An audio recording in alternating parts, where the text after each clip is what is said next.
Ongi etorri, prentsaurreko honetara. A Dark Man filma da, sail ofizialekoa. Eta taldekide batzuk dauzkagu gaur hemen.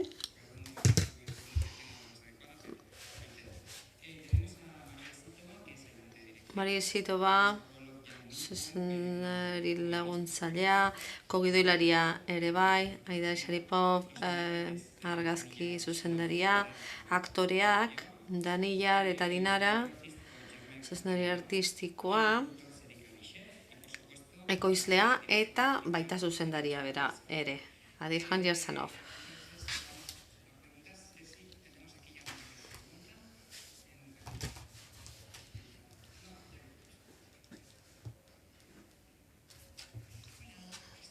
Kaixo, menago. Galdera hau litzateke. Filmak Kazahstango egoera islatzen du benetan, irudikatzen du, ala esageratuta dago, ze beldurra ematen du. Ситуацию в Казахстане, потому что показанная ситуация с коррупцией очень сильно беспокоит. Мне не нажимать ничего, вы знаете, ситуация, которая происходит согласно сюжету, это прежде всего ситуация, которая может происходить в жанре, я бы так сказал, нуара. А в нуаре нет хороших героев, поэтому, конечно, это прежде всего жанровый элемент. Но что касается коррупции, да, конечно, это есть, но мне кажется, в любой стране присутствуют какие-то моменты коррупции, где-то больше, где-то меньше. Я знаю только свое общество. И прежде всего это жанровый фильм. ¿Puedo describir mi película? Nire filma deskribatzeko film beltz gisa egin dezaket. Eta hoietan ez dira protagonista onak edo txarrak egoten. Nik esango nuke filmaren karakterizazioa oroar ala dela, generoarekin daukala zer ikusia, ustelkeria, pentsatzen dut herrialde guztietan bezala egon badagoela, batzuetan gehiago, beste batzuetan gutxiago, nik nire gizartea besterik ez dut ezagutzen. Aquí tenemos segunda fila. Sí, hola. Kaixo? Jakin nahiko nuke planuen planifikazioa nolakoa izan da. Storyboardik edo bazenuten planoietarako ederrak izan dira, paisaiak zoragarriak. Jakin nahi nuke zenolako plangintza egon zan horren atzean. Planu simetriko asko zegoen oso neurtuak. Eta jakin nahiko nuke argazki buruarekin zenolako lan egin zenuten nolako plano ederrak lortzeko. Eskerrik asko. Ваши планы, потому что изобразительный ряд у вас очень интересный, потрясающие пейзажи, очень красиво подобранные, очень много симметрических кадров. И мне бы хотелось спросить, работали ли вы со storyboard? Как работал ваш директор по фотографии? Ну, конечно, мы работали строго по раскадровке, и с оператором Айдаром всегда хорошо сотрудничается, потому что помимо раскадровки у него в голове есть некий ориентир на точную композицию, которую он никогда не нарушает. И раскадровку он превращает вот в настоящее искусство. То, что я придумал там в кабинете, он это делает уже на площадке, добавляет туда красоту, эстетику. И в этом мрачном сюжете, конечно, эстетика была необходима. Por supuesto que... Bai, jakina. Irudi oso neurtukin lan egin genuen, Aidar operatzaileak beti zehaztasuna handiz egiten du lan, ez du inoiz komposizioa, ez du ezer eteten, komposizioa beti oso neurtua izaten da.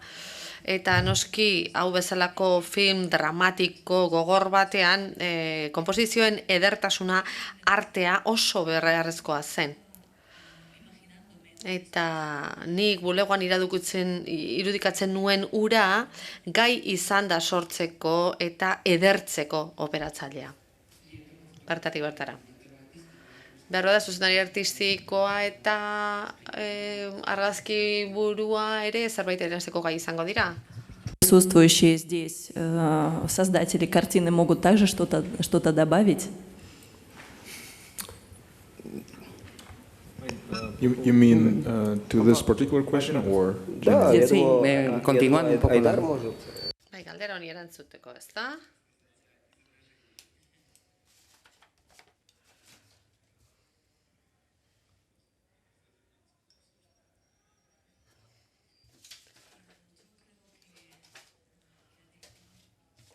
Uste dut Adiljanek ederki adierazi duela esan beharreko guztia, ez dut uste zer erantzi beharra dagoenik. Nahi badago beste galdera bat. Beste bi ere bai. Lehen esan dezu noir pelikula bat zuela zurea, beltza, baina hori ez da genero inusente bat, nahi bat, ez da literatura poliziakoarekin batera genero soziala dela esan ohi da. Horregatik gizartearen islaren moduko zerbait bezala ulertzen dugu noir hori. Orduan berak esan duenean, nik nire gizartea besterik ez dut ezagutzen, nire herrialdea besterik ez dut ezagutzen, nahiko nuke hori pixka zehaztea, zergatik egin nahi izan zuen noir hori, film beltz hori gizartearen ze atal irudikatu nahi zuen, edo deskribatu nahi zuen. Ваш жанр как нуар. Нуар, пожалуй, это самый социальный жанр, и, наверное, с момента создания кинематографа этот жанр использовался, полицейские всевозможные картины. Но вы также сказали, что вы знаете только ваше общество, и мы понимаем жанр нуар как отражение этого самого общества. И мне бы хотелось немножечко глубже вот в этом моменте копнуть. Почему вы используете именно вот этот жанр? Какую часть вашего общества, которое вы знаете, вы хотите изобразить? Или к какой части общества вы хотите обратиться? Спасибо за вопрос. Очень, очень хороший вопрос. Ну, я думаю, что действительно у каждой страны, у каждой культуры есть свое прочтение нуара. И мне кажется, ну, есть такой подвид французского нуара, полар, и там на первом месте для героя все-таки не то, кто убил, это не интрига или не расследование. Самое главное вот во французском подвиде нуара это экзистенциальный вопрос для героя. Самое главное это какой-то внутренний вопрос, который беспокоит персонажа. И вы спросили, какую именно часть в обществе мне как бы было интереснее всего раскрывать через нуар. Я считаю, что просто человека. То есть, знаете, наверное, в каждой стране сейчас в мире идет такая тенденция, ну, что очень-очень как бы слабеют институты именно каких-то прав человека, слабеют институты защиты человечности, я бы так сказал.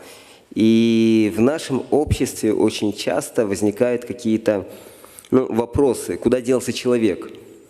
То есть и в нашем кинематографе, и как бы вот с криминальных сводок возникают все чаще и чаще вот эти вот вопросы, куда делся человек. И этот фильм для меня был важен тем, что я хотел показать, как человек, ну, условно говоря, из черного человека превращается в настоящего человека. То есть я хотел в этом фильме показать трансформацию героя, то есть появление героя, казалось бы, в ситуации, где нет ничего светлого, появляется светлый, настоящий человек. И насколько бы я это сделал правдоподобно, вот от этого, вот эта задача была для меня на первом месте. Показать правдоподобную трансформацию человека, который превращается в человека. Спрашивайте, слишком много сказал. Спасибо, у вас очень хороший вопрос. Да, в каждой стране, в каждой... En español, por favor. Perdón. Muchas gracias por... Mila esker galdera horrengatik. Oso galdera ona, herrialde bakoitzean, kultura bakoitzean, estilo jakin bat dago, zine nuagori dagokionez, kultura bakoitzak modu batean ulertzen du nuar zine hori. Zine frantsesean nuar ez da hainbeste karakterizazioa, ez da hainbeste eleberri poliziakoa, ez da hainbeste intriga, nork erail zuen. Baizik eta existentzialismoa dago hor oinarrian, hori da nagusi. Pertsonaiaren barne gatazkak erotira. Gizartearen ze atal edo ze parte deskribatu nahi nuen? Nik uste dut nire zine noir horretan zerbait bilatzen dut, alegia giza eskubideak galtzeko joera hori dago, gizateriaren babesa galtzeko arriskua dago. Eta film honetan nik argitu nahi dut non dagoen pertsona hori bilatzea da gako nagusia. Ze albisteak entzuten ditugunean hori galdetzen diogu gure buruari, non dago pertsona? Ni saiatu naiz noir estilo horretan pertsona islatzen, deskribatzen, protagonistaren aldaketa, eraldaketa, tonu oso ilun batetik beste zerbait sortuko da, argi izpi bat sortuko da, argitasun pixka bat aterako da. Ez dakit hori lortuko nuen, horixe da galdera, ez da? Benetakoa, agiazkoa izango da. Zerbait erantzi nahi duke, enago erabat ados esaterakoan hemen gizonaren psikeari buruzkoa ere bada, alegia. Gizona saiatzen nahi dira sendo agertzen. Eta hemen ez gara Kazajistango gizartea kritikatzen, ez, gizonen psikearekin zer ikusi dauka, eta noir generoko film guztiekin hori gertatzen da, ez da, eta uste dut hau ona dela, eta hori gertatu beharko dukela, gizakien arazoak azaleratu behar dituela.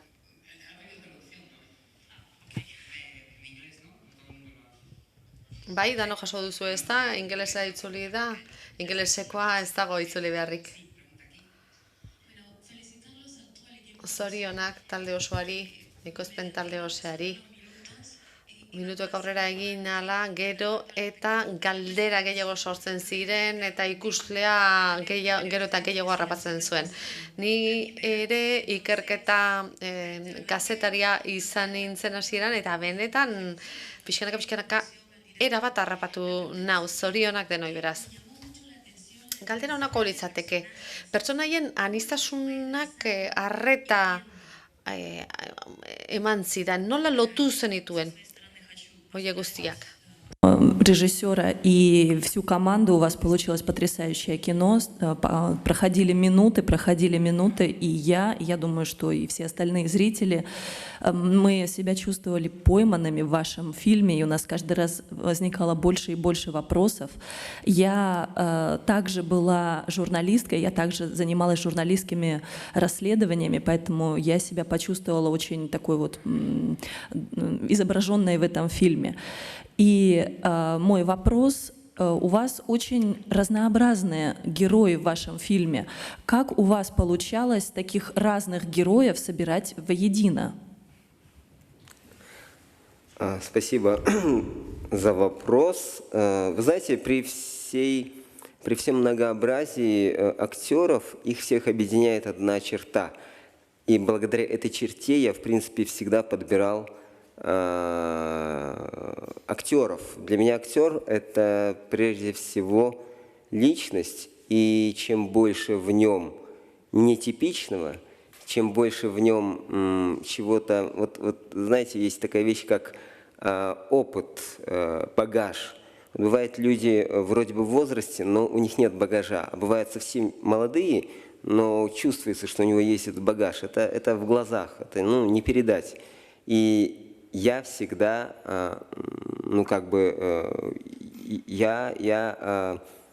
можно сказать, ищу этот взгляд во всех актерах, даже самых-самых эпизодических. Потому что именно эти эпизодические герои создают фильм. Спасибо. Muchas gracias por la... Eskerrik asko galderarengatik. Aniztasuna bai, badago, baina aniztasun hori bada dana batzen duena pertsonalitatea da. Eta aktorengan pertsona izate hori bilatzen dut nik beti. Ez dugu pertsonaia tipikoa izatea, zenbat eta gutxiago izan, orduan eta hobete. Bada jendea motxila handia daukana, eta hori ez dago adinean, ez? Badira zenbait gazte hori guztia barruan daukatenak. Eta nik ikuspegi sakoneko hori bilatzen dut. Atzean zerbait daukan ikuspegi edo begirada hori aktore guztietan. Naiz eta oso gutxitan egin aktoren lan hori, ez? Atal bakar batean edo, noizean behin. Bai, lehen bizi, gero beste pare bat. Kaixo berriz ere. Musikari buruz galdetu nahi dizueke, asko gustatu zait, ez dakite filmerako sortu den, ala jada existitzen zen, eta norena den. Мне очень понравилась музыка, которую вы использовали в фильме. Эта музыка была создана специально для вашего фильма или нет? Если нет, то кто автор? Музыка была создана специально для фильма знаменитым композитором в Казахстане, думаю, не только в Казахстане, Галымжаном Молданазаром. И где-то 2-3 трека было создано, где есть слова до фильма, но muzika bez slov полностью создана специально для фильма. Sí, toda la música. Bai, musika espresuki filmerako sortua izan da. Oso musikagile ezagun batek sortu du, Galimjan Elganazar, Kazajistangoa da. Eta bizpairu doinu filmaketaren aurretik sortua zen, baina testurik gabeko filma espresuki filmerako sortu dute, bai, sortu da. Bai, aipamenen bat egin nahi nuke. Moldanazar da abizena, iTunesen aurkituko dituzue, haren pare bat disko, eta bar oso musikari ona da. Ez daukazue ezagutu berrik. Paul Katzenbergen naiz, Alemaniatik nator, eta orantxe entzun dugu film hau gizonei buruzkoa dela, baina nik beste erabatera ere interpretatu dut, alegia zein den Kazajistanen une honetan gizartearen egoera eta legearen hutsegiteak deskribatzen ditu adibidez, baina bukaeran esperantza egon badago, eta zuzendariari galdetu nahi nioke,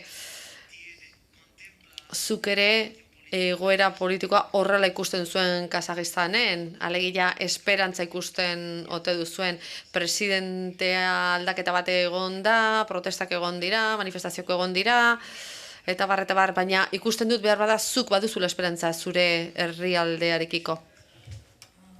Вы говорили о своем фильме, как был такой комментарий, что это мужское общество, мужская ситуация.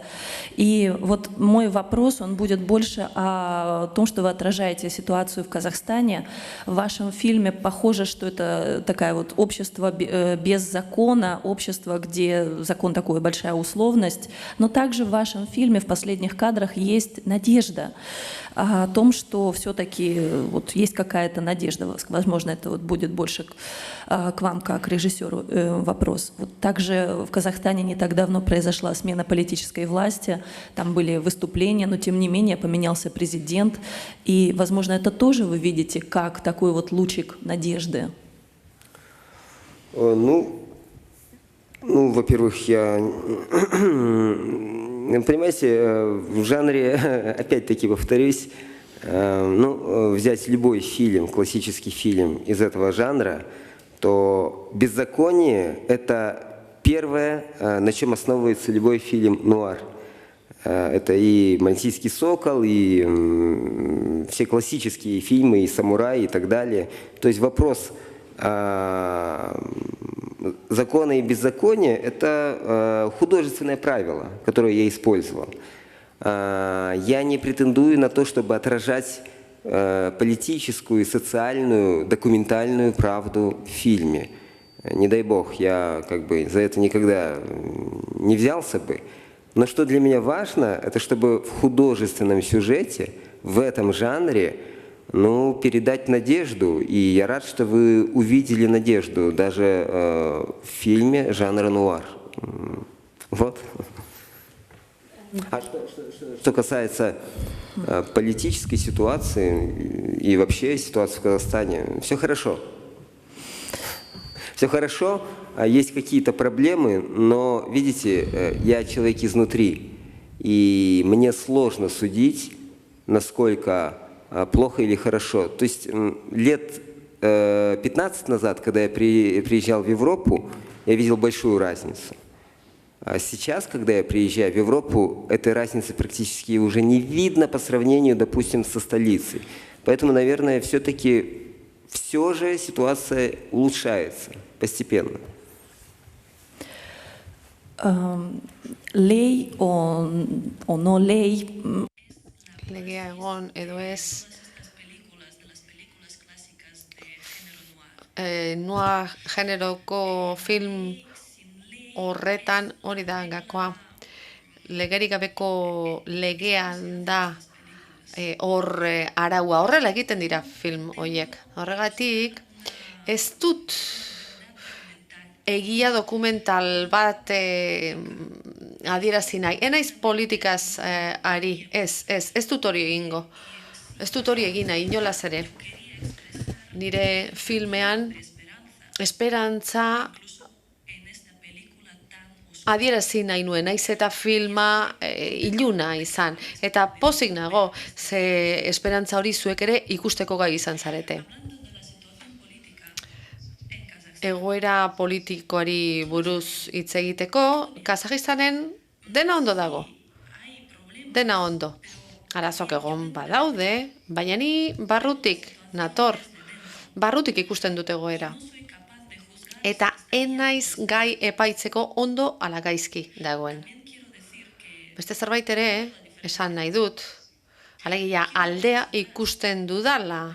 Duela 15 urte, Europara etortzen direnean, alde nabarmena ikusten nuen, alde handia, baina orain, alde hori ez da hainbestekoa, behintzat hiriburuaz ari garelarik. Beraz, dena ondo dago.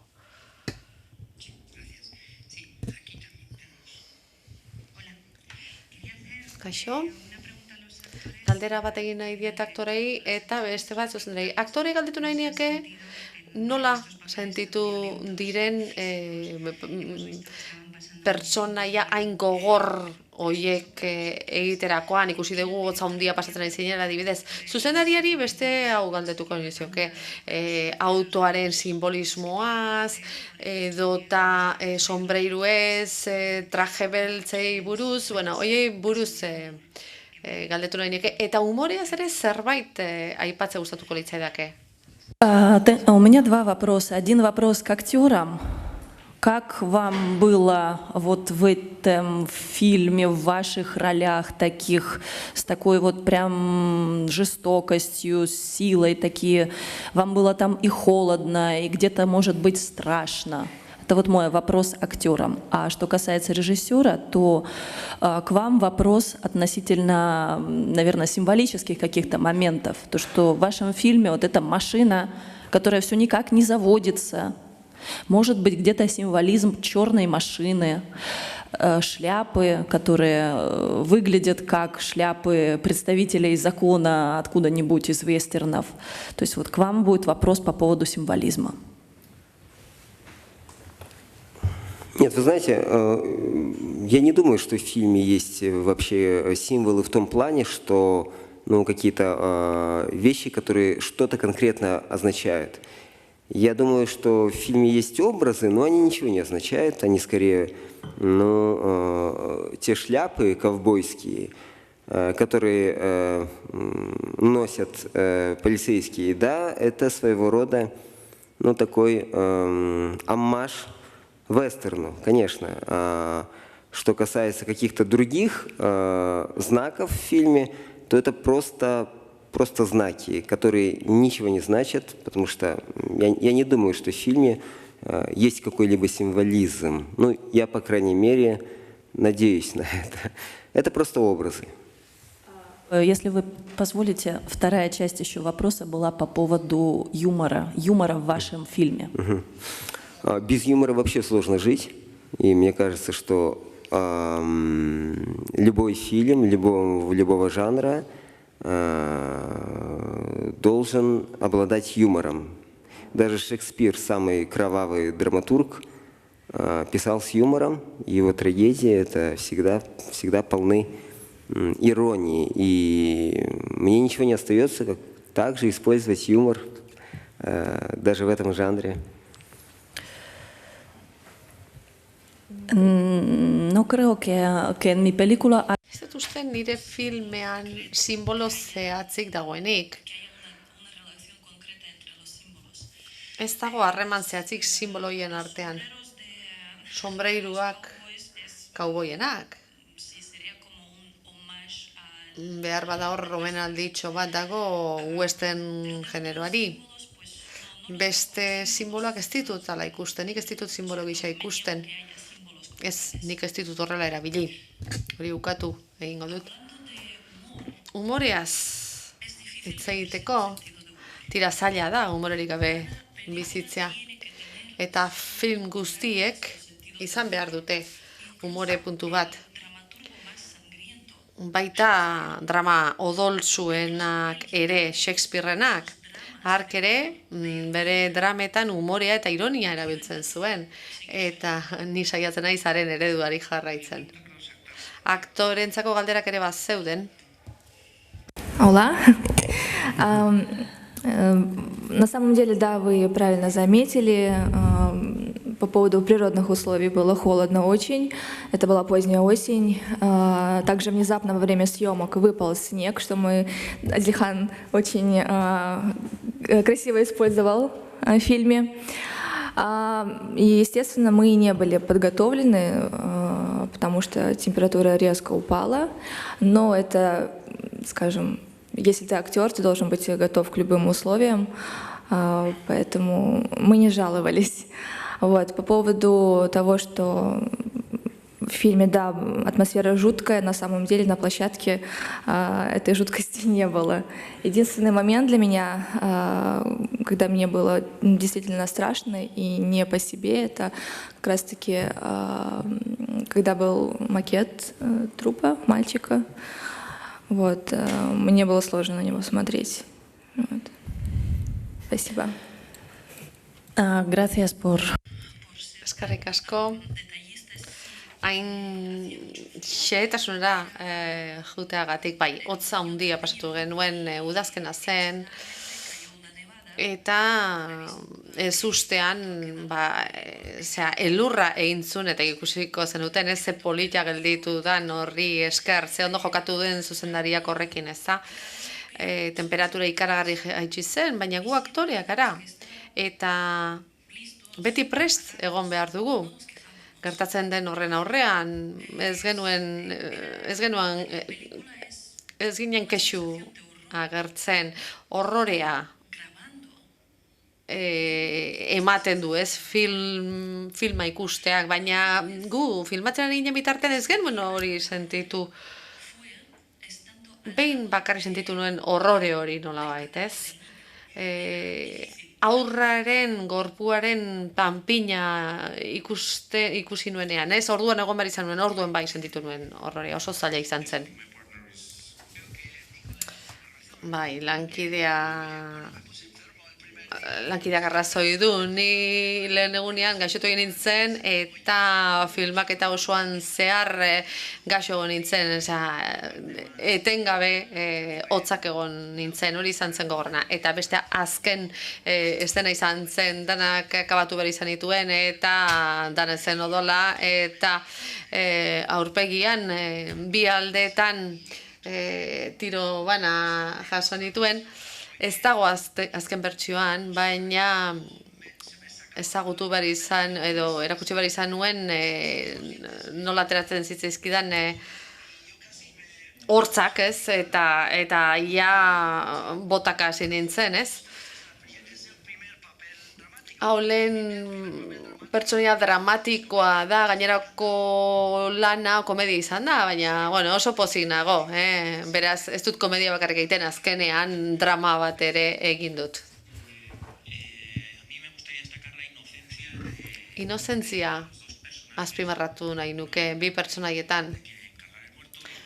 Bati hilketa egotzen diote eta beste ere laguna, ez da, azkenean, lasai geratzen dira, pozpozik, alde egiten dute, eta bar, eta ikusi ditugun, ustelkeriaz betako beste pertsona horien artean, horrek adierazi dit esperantza maila bat badagoela filmean.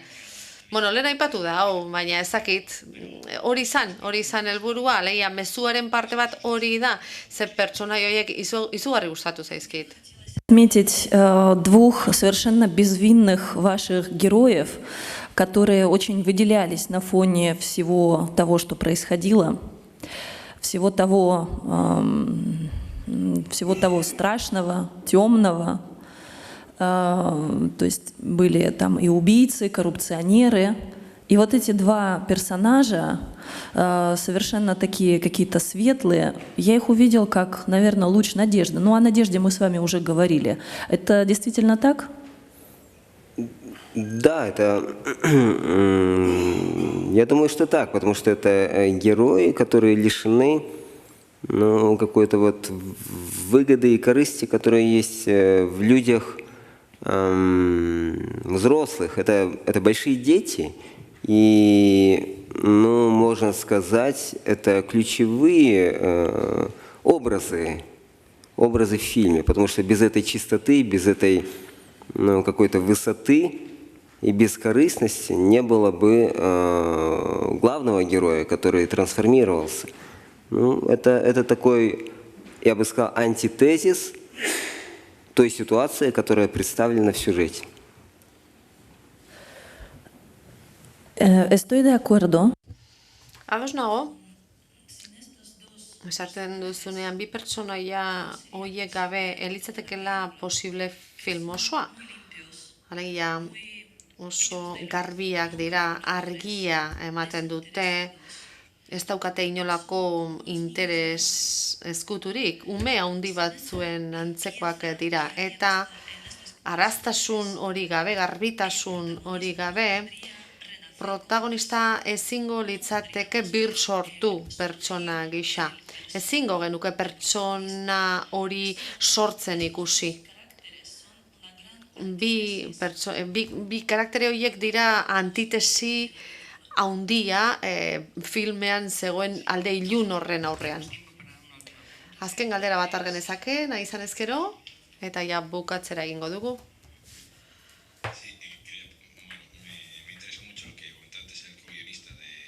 Kogidoilariak aipatu duena asko interesatzen zait. Gizonaren eredu jakin baten krisia adierazten nahi zutela. Kasu honetan, bueno, egiarekin konpromituta dagoena emakumea da, ez? Unibertso ilun horretara argia ekartzen duena.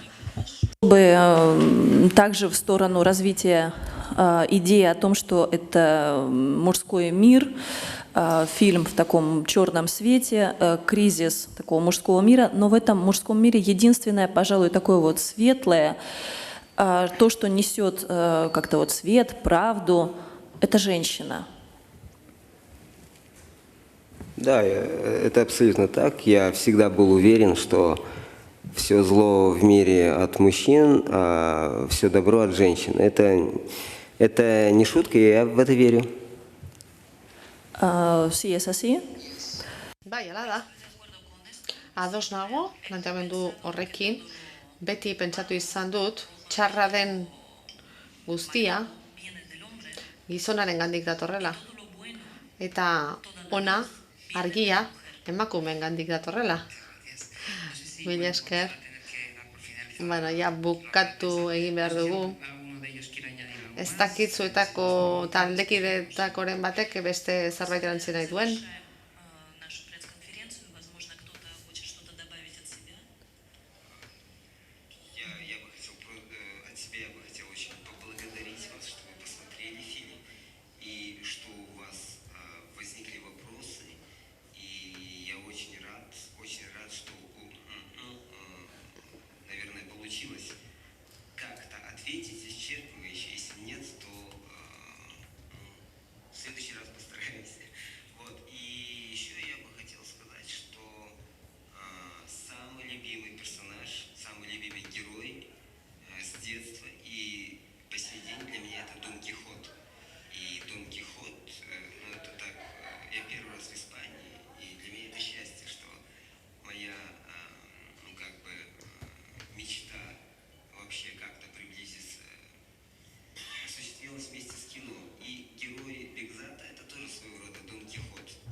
Zerbait erantzi nahi dut, edo hobeto esan da, eskerrak bana dizkitzue guztioi, filma ikusi duzuelako, eta galdera horiek egitegatik. Pozik nago, erantzuteko gai izan naizelako, edo saiatu naiz, espero dezagun ondo egingo nuela, eta beste zerbait ere esan nahi dut. Nire pertsonaia gustokoena, txikitatik onkixoterena izan dela. Lehen aldia da Espainiara etorri naizena, eta oso pozik nago nire ametsa hemen bete delako zinearen bitartez. Mila esker.